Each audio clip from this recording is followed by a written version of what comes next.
We're on our way to the Intrepid. Brandon is on this side. Sammy's on this side. And check this out.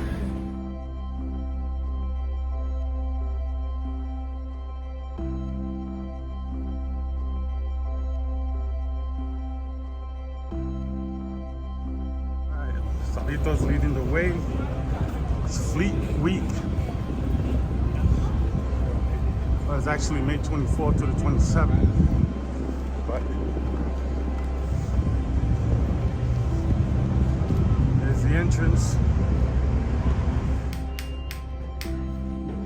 Going up to the flight deck. So it's Sammy's first time. Brandon.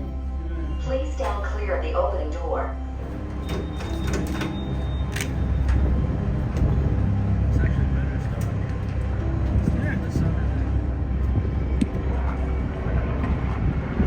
Start off on that side.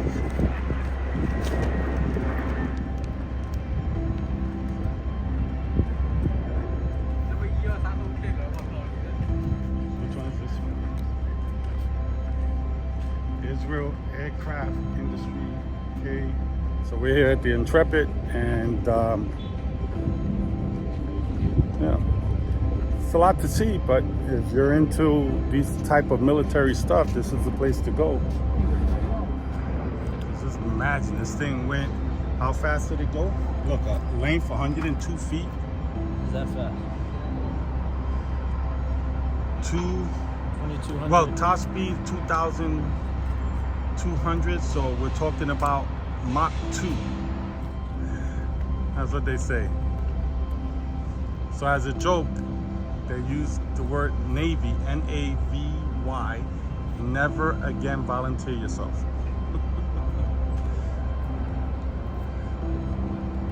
And I used to always think Navy was the best way to go, but you know, apparently not.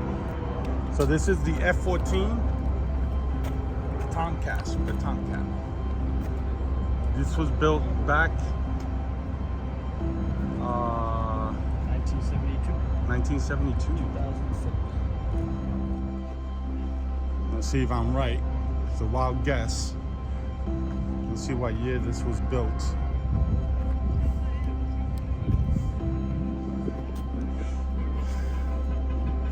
So I'm recording again. So I took a wild guess that this was from the Vietnam days, and I was right. This was a bomber back in the 1968 during the Vietnam War. So I was right, because I watch a lot of history of Vietnam, and these were the kind of planes that they had. You know what that is for, right? That little pointy thing? That little pointing thing right here. You know what's that? Huh? Is that getting shot? No. Air refuel. Air refuel? Yeah, so you can refuel in the air. Well, they don't have like one of those holes in the top? Yeah, no, that's what that is. So he goes to a tanker, next to a tanker, and connects, and then that's how they fuel. Brandon doing some reading.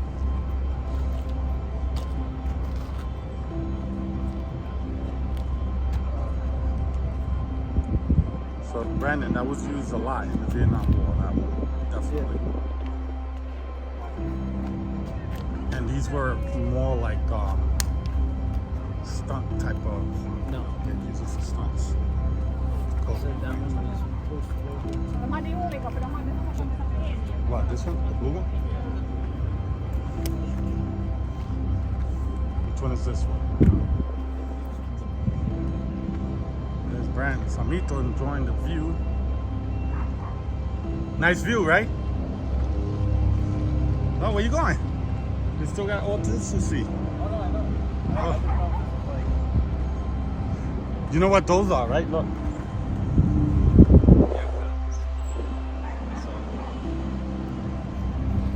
In case there would be aerial attack, that's what they use to.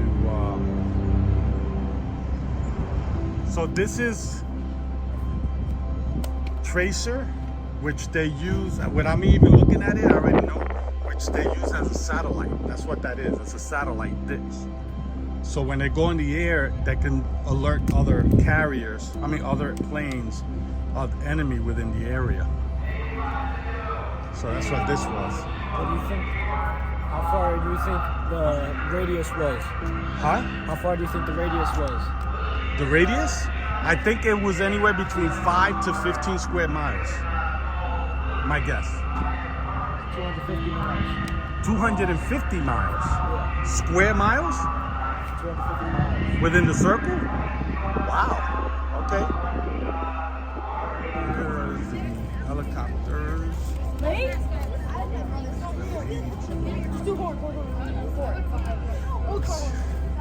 Yeah.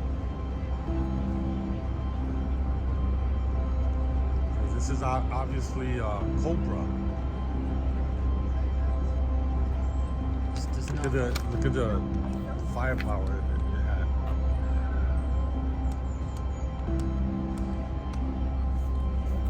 So here, man, talk about the old ones. That one was used during World War II. I can tell that one already. This one also during World War II.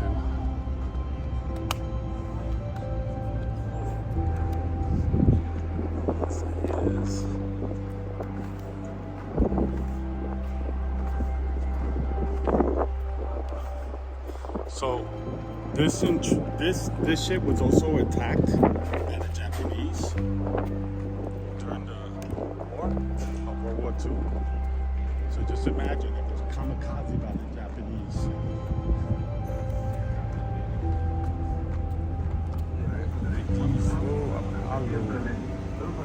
Hi. Huh? 3.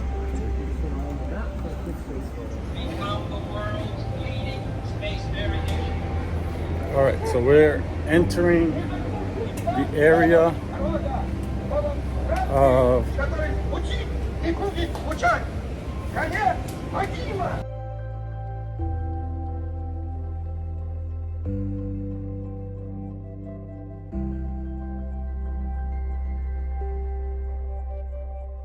So this is the Enterprise. So what I found out, I don't know if this ever been to the space and they only use it as a training, but I'm not sure. I could be wrong.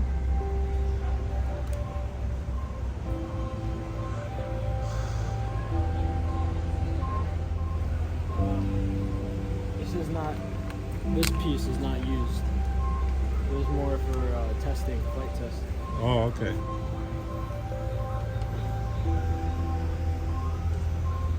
Alright, so let's show the first spacesuit.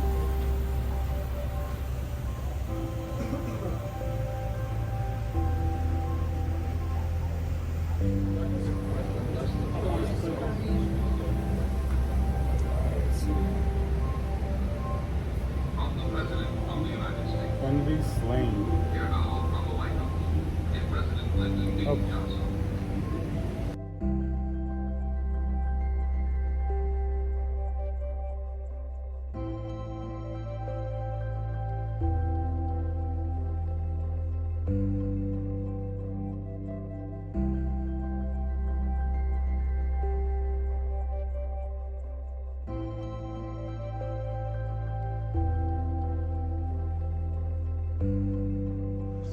Right now we're at the top of the space shuttle, Enterprise.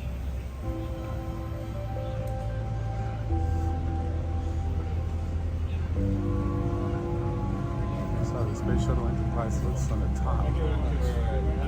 Nice and big when you think about it.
Sammy, when you look at those newspapers, a lot of people are probably like, what the hell is a moon?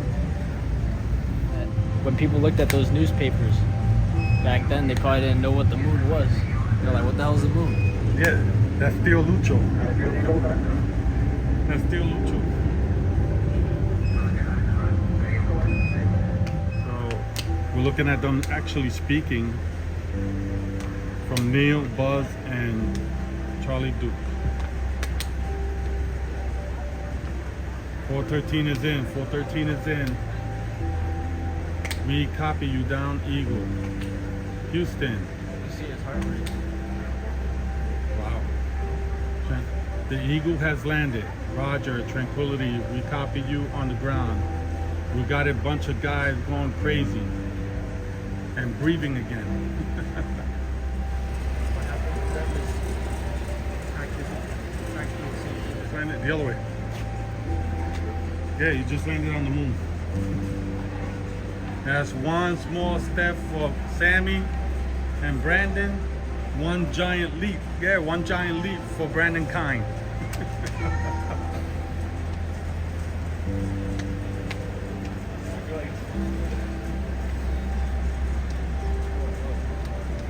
It feels funny or something? No, it's supposed to be. Oh. No, you can keep the rocks. Oh, I see, I see.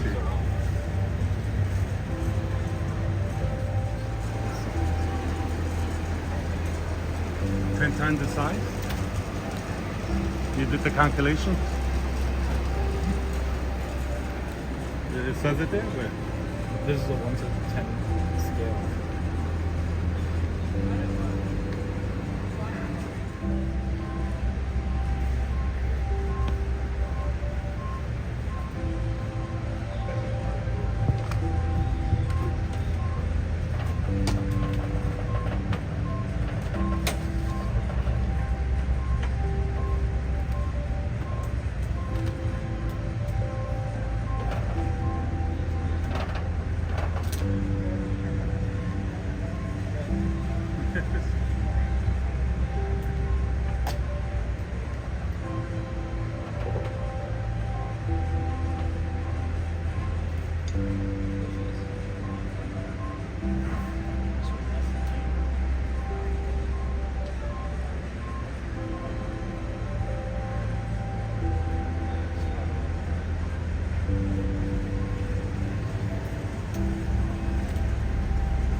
Let me take a photo real quick. Stay there, stay there.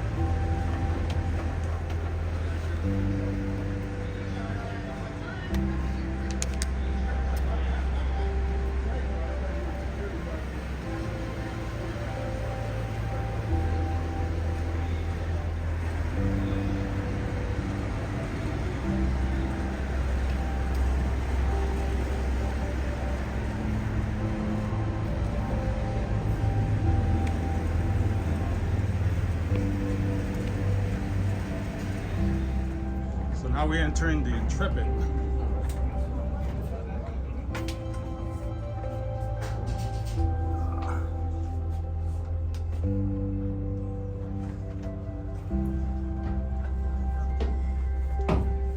Could go upstairs.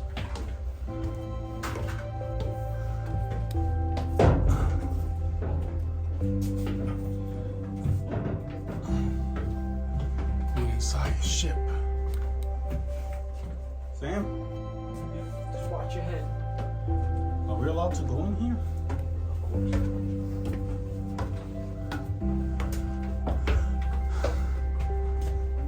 Of course. It's the sleeping quarters.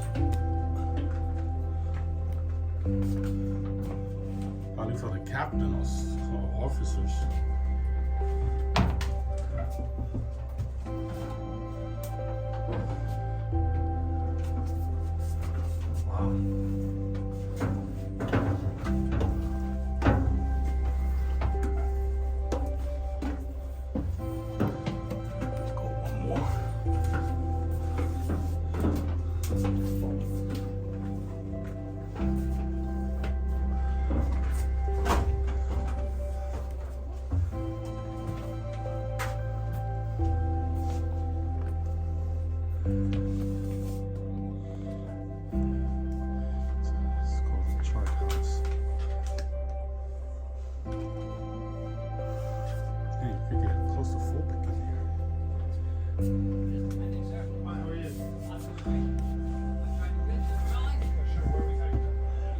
Yeah, see?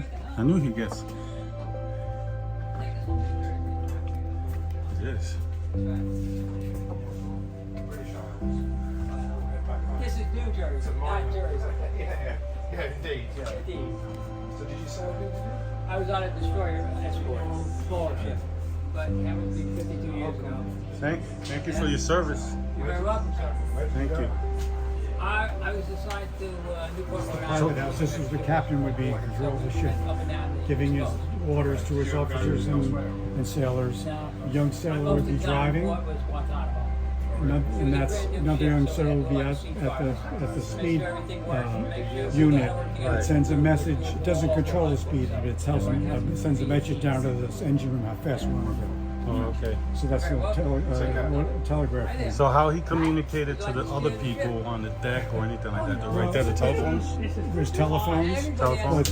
but that communicates with the engine room. If you want to communicate any place else on the ship, there's telephones. There's 3,000 phones on the You ship. got a camera, Wow. take a picture.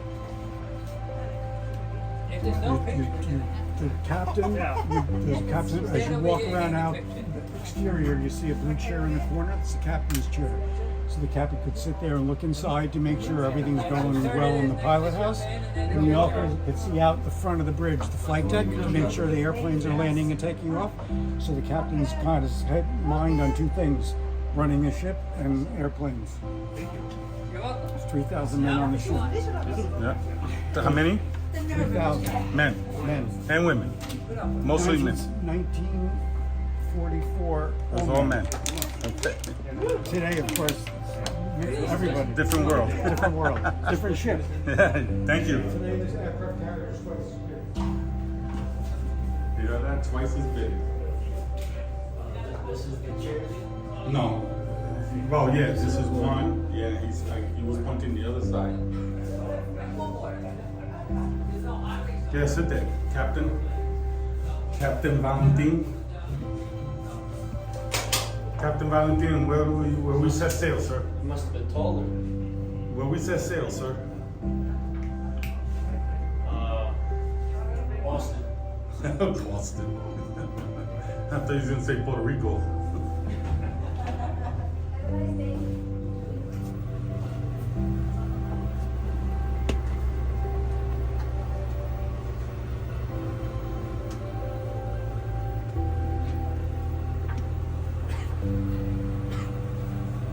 Three phones right there. So there was almost how many phones? 300 phones or 3,000 phones? 3,000 phones.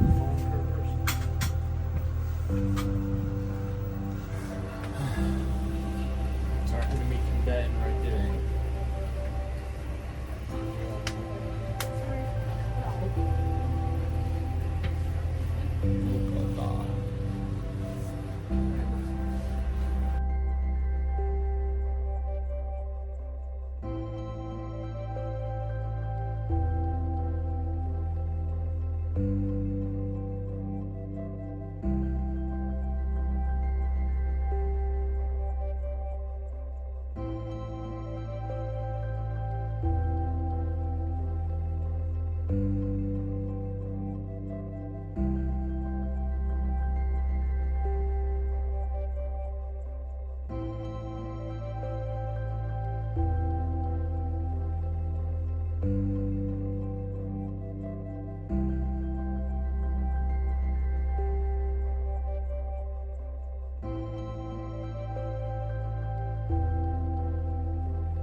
Huh? Here's a song. All right. You want to film me? Huh? You want to film me? Sure. Yeah. Okay, I'm jumping.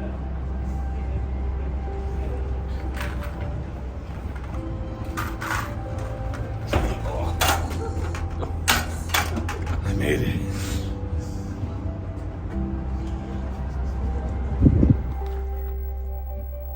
Look on that plot, there's 29 ships, and they're all organized together as a task group, like a small fleet.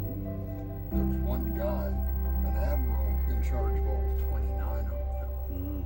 So this is his area to use. So he's got a floating command center, and he can be with his family.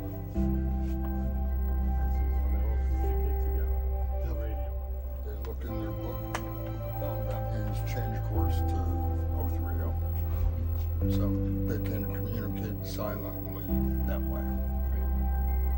So this is a typical World War II distribution, where you got high value targets, the big ships in the middle, a ring of big ships around them, a ring of escort ships around them. So the bad guys want to get to these, they've got to fly through this ring of defenses, this ring of defenses, and then their own defenses. And the 29 that you mentioned, and they always had submarines as well? No, back in At that time? World War II, submarines acted independently. Current doctrine is what's called a CVB, Admiral Bogan.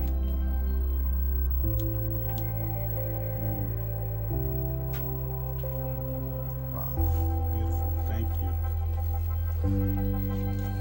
All right, guys. Is there any like emergency buttons here that he would press, if anything? Or that we shouldn't press. If Emergency it's an buttons. emergency, Or is it up to the captain that would have it? yeah. Well, the When it Admiral comes was to a the bigger guy. When it comes to the well-being of the ship, that's up to the captain.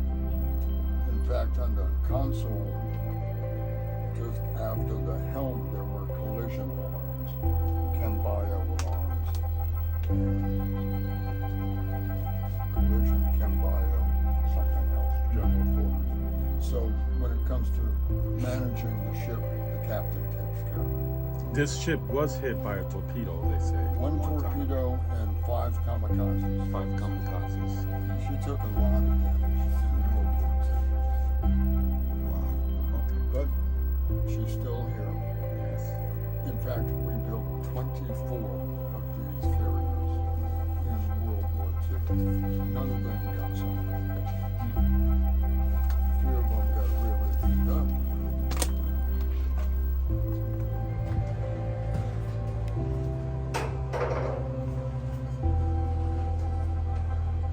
I'm not into it.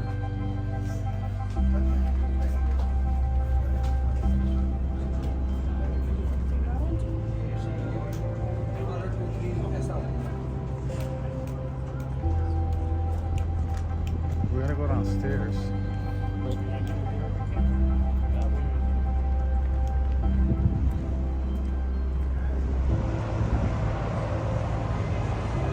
Oh, for the birds.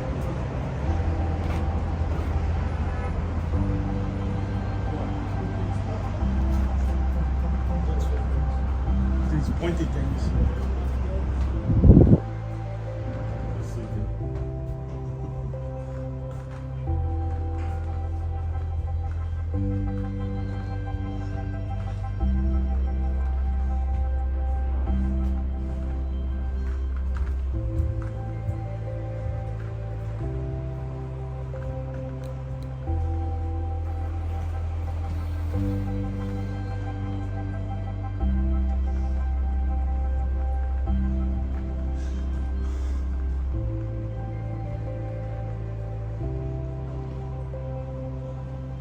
Have you ever seen videos of these chains? Like, Yeah.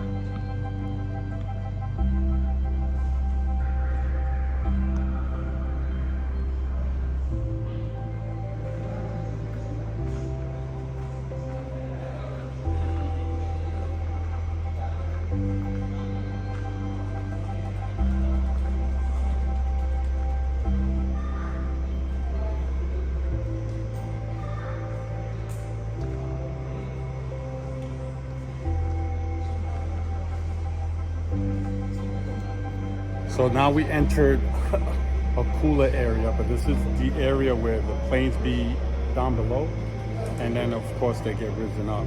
For those who don't know about what aircraft carriers do. Yep.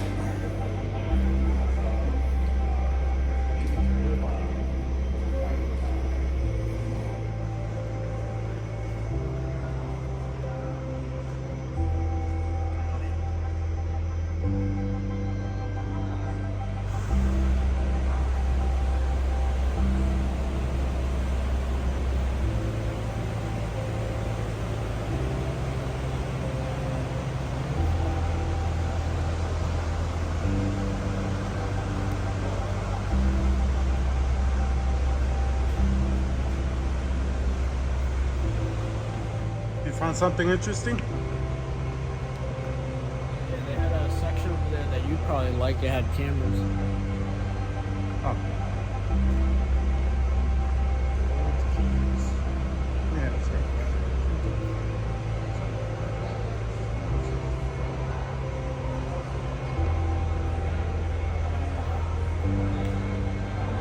What is this called? Retriever.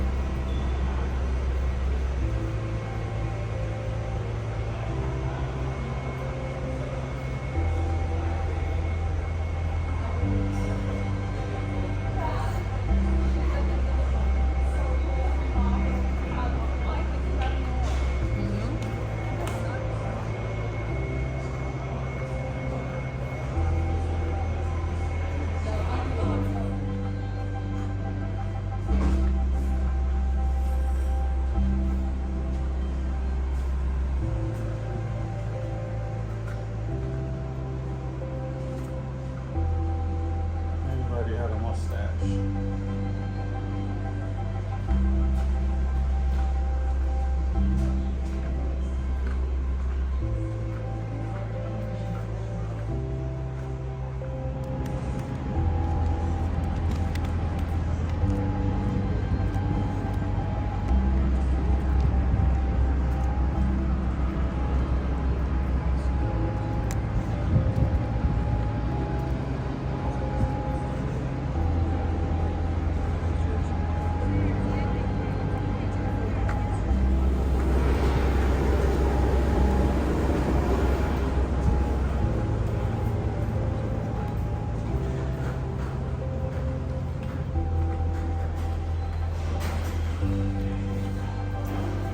You guys are hungry? You want something? We wait. Let's check the submarine. Brandon, let's go this way. This is where they line up to serve for food. Wow.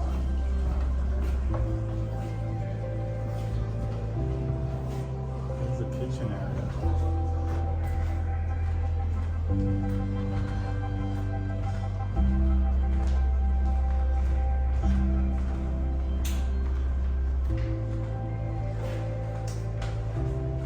Tables.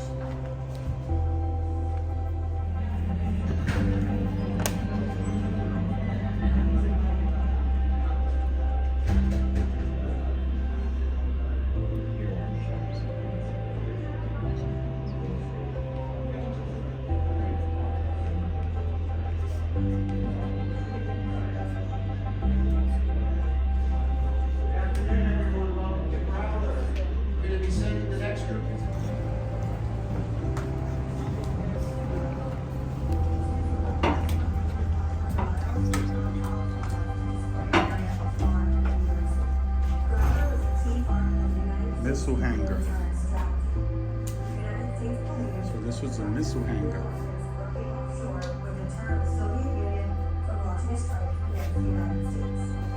To accomplish this mission, Crowley patrolled off the Soviet Union's Pacific coastline, staying hidden below the surface as much as possible. The crew stood ready for an order to fire the submarine's nuclear weapons at targets in the Soviet Union. To launch the missiles, Crowley needed to be on the surface like it is right now. The missiles had to be unloaded and launched one by one. Growler's crew practiced launching the Regulus many times. Thankfully, they never received an order to launch an attack. Many crew members believed that if they launched a missile, it would be quickly discovered and destroyed by the enemy. They lived with this risk every day while on patrol. Growler's longest time on Thank you.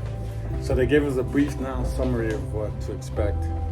You know, so we're entering now the area that, yeah, submarine. Yeah. So I gotta be careful, my fat self.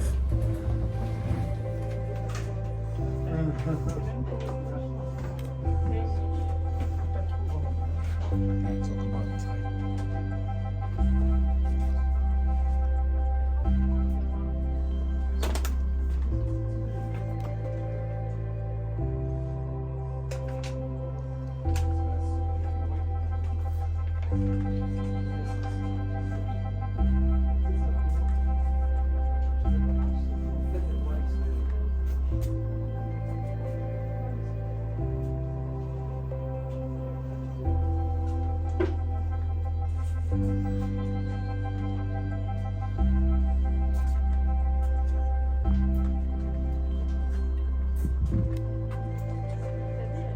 Oh, watch my head, man.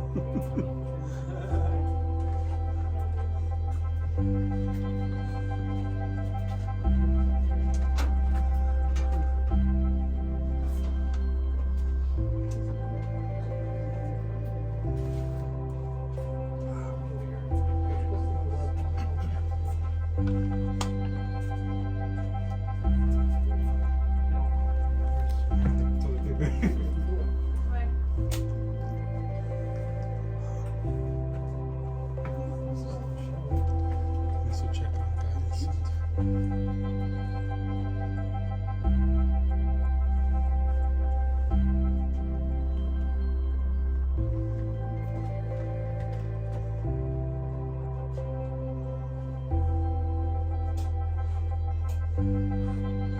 What did you touch? Oh, damn. Look at this. Oh, yeah, hold it. Videotape me. I'm going through.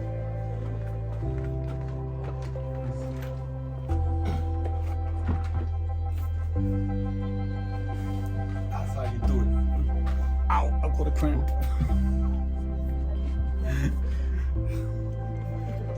Sí, Samito, do it. Come, Samito.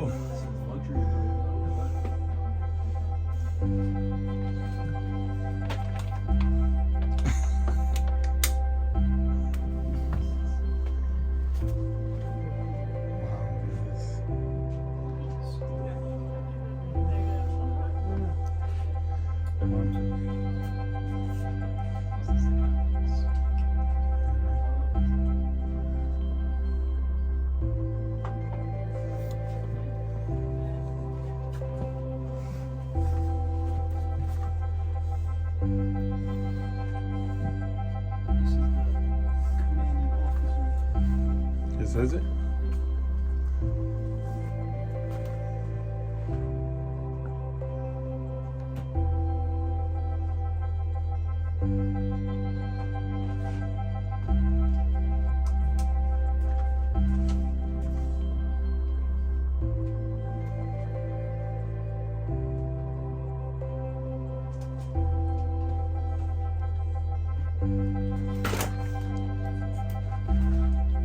So you gotta do this again for me.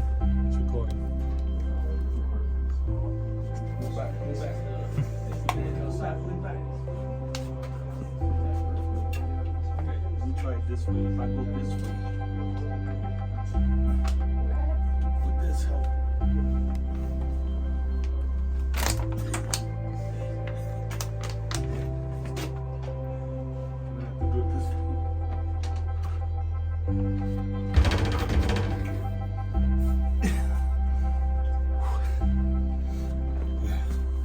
That wasn't easy. Brandon's laughing at me. That's what they used to look outside. Oh, that's right.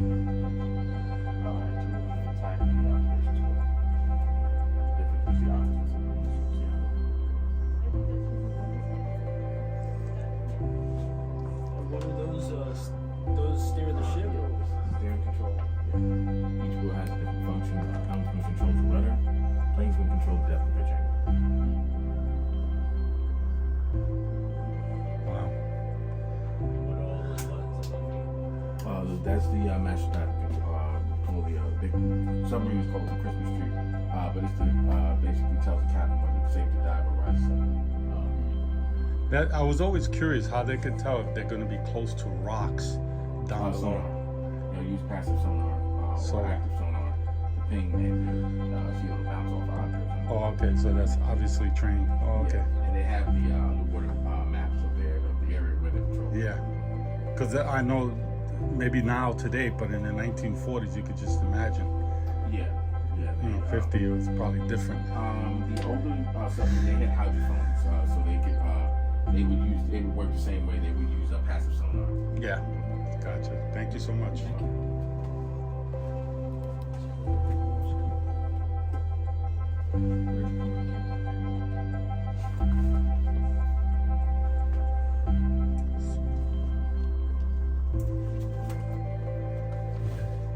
Is this the third one? Because he did say 5 of them, right?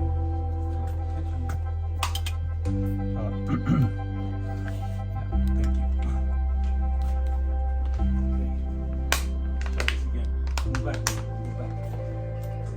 Here we go. Get used to that. Oh wow, look at this.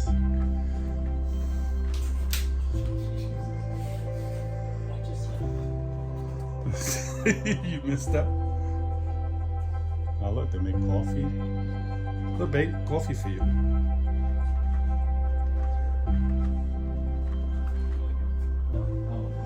So the people slept.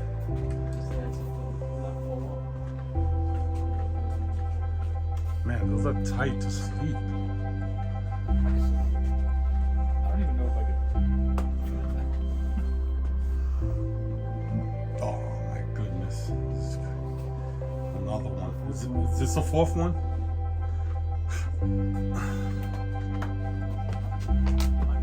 Okay, let me try it. Let me try my with the camera. Try to videotape myself. Okay. Alright, I did it. Okay, I gotta watch my head right here. Alright. So man, this is really tight. This is really tight stuff. You know, to be down here for over 2 months during the time that this crawler submarine existed. And yeah, this is pretty unique. But wow. There were volunteers that never forced anybody to be in the submarines, that's for sure. So,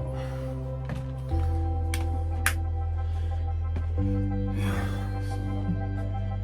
See all the buttons? Pretty much. I got it, Brian. Sammy. I kind of figured it out.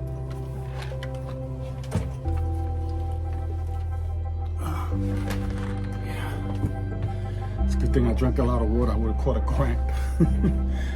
I think that was the last one. All right.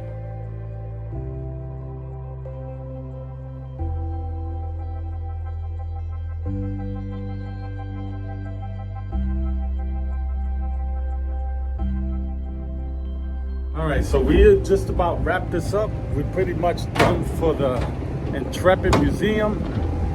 I hope you enjoy the tour.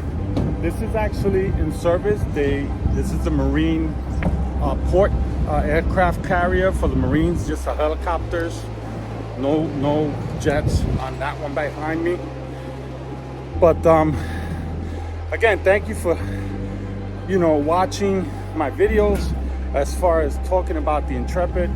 And do I recommend it? Yes, I do. I do recommend it. No, thank you. I do recommend coming to the Intrepid. Bring your kids, people, just to experience it. It's a beautiful thing. The kids liked it. They liked it a lot. We're hungry. 4:50. We're on our way to go pick up Alex at her job. But again, USS Intrepid. Thank you for your service. Thank you, everybody. All the military men out there and women who serve this country, this great country, and this world. And until next time, bye.